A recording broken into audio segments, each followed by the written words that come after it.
থেমে থাকা সময়। স্টেশনের নাম সৃজনপুর।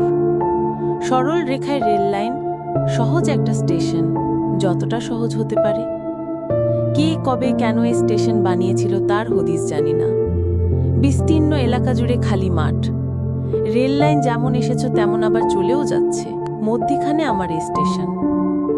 কোনো মতে একটা শেড রাখা আছে সামনে, বেশ দেখতে। এত বিস্তীর্ণ অঞ্চল জুড়ে চোখ ঘোরালে একটা ছোট শেড, এখানে চোখটা থামে।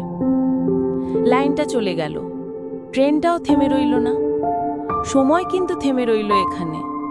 সৃজনপুরে কারা থাকে জানি না, তাদের চিনি না।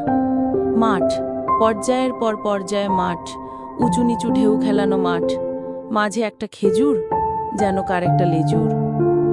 একটা অতি সরু রাস্তা, কত দূরে থাকে তার শুরু। রাস্তাটা এতই সরু যেন একটা রশি পাতা, ব্যালেন্স করে চলতে হবে। কিছুটা গিয়ে হারিয়ে যাচ্ছে মাঠে, তারপর আকাশে মিশে যাচ্ছে। মেঘগুলো বসে আছে রাস্তার উপর ঘাপটি মেরে। মেঘগুলো কি অলস, ওরা যাচ্ছে না কোথাও। স্টেশনটাও পড়ে আছে ল্যাদ খেয়ে। একটা কুকুরও নেই, গরু বা পাখি কিছুই নেই। খেজুর গাছটা ঠায় দাঁড়িয়ে। ও আজ কোথাও যাবে না, এটাই ঠিক করেছে। আমিও কোথাও যাবে না। যেমন তুই দাঁড়িয়ে, আমিও তেমন। আমরা দুজনেই ঢিঠ।